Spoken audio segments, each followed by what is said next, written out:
Neuvième lettre. Galerie Eisenstein, San Francisco, Californie, USA. Le 5 septembre 1933, à Ernst-Martin Schulz, Bank Deutsche Völkisch und Handelsgesellschaft, Munich, Allemagne. Cher Martin, si joint la traite qui te revient et les comptes du mois, je suis dans l'obligation de te faire passer ce bref message. Grisel est partie pour Berlin. Elle est trop audacieuse. Mais elle a si longtemps attendu son succès qu'elle n'est pas prête à y renoncer. Et elle rit de mes craintes.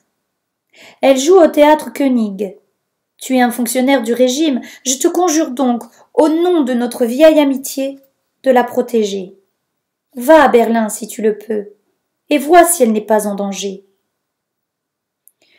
Tu seras chagriné de constater que j'étais obligée de supprimer ton nom de la raison sociale de notre affaire.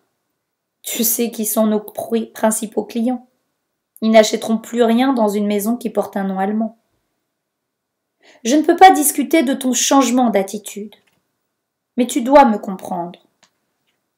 Je ne m'attendais pas à te voir prendre les armes pour mon peuple, parce qu'il est mon peuple, mais simplement parce que tu étais un homme épris de justice. Je te confie mon imprudente Grisel. Cet enfant ne se rend pas compte du risque qu'elle prend. Je ne t'écrirai plus. Adieu, mon ami. Max. 10e lettre. Galerie Eisenstein, San Francisco, Californie, USA. Le 5 novembre 1933, à Ernst-Martin Schulz, Bank Deutsche Völkisch und Handelsgesellschaft, Munich, Allemagne. Martin, je t'écris de nouveau car j'y suis obligée. Un sombre pressentiment m'habite.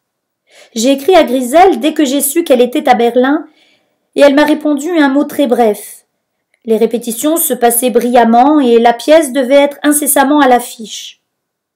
Ma seconde lettre, qui contenait plus d'encouragement que de mise en garde, m'a été retournée non ouverte, avec la mention « Inconnu à cette adresse ».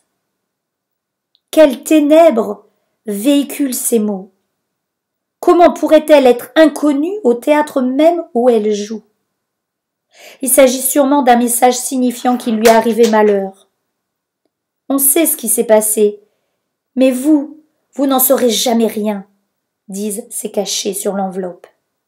Elle est tombée dans une sorte de vide, et il est inutile de la chercher. Voilà tout ce qu'on me dit par ces deux mots. Adressant, unbekannt. Martin, dois-je te demander de la trouver, de la secourir? Tu as connu sa grâce, son charme, sa beauté. Elle t'a donné ce qu'elle n'a donné à aucun autre homme, son amour. N'essaie pas de m'écrire. Je sais que je n'ai même pas besoin de te demander ton aide. T'apprendre qu'elle est sans doute en danger suffit. Je la remets entre tes mains, car je n'ai aucun autre recours. Max. Je vous laisse maintenant découvrir la suite de cet échange épistolaire. Surtout, lisez bien tout jusqu'au bout, même si au fur et à mesure, certaines lettres vont vous sembler sans intérêt et regorgées de précisions chiffrées, parce que vous risquez de rater des éléments qui vont vous permettre de comprendre la 20e lettre qui représente la chute finale. Bonne lecture!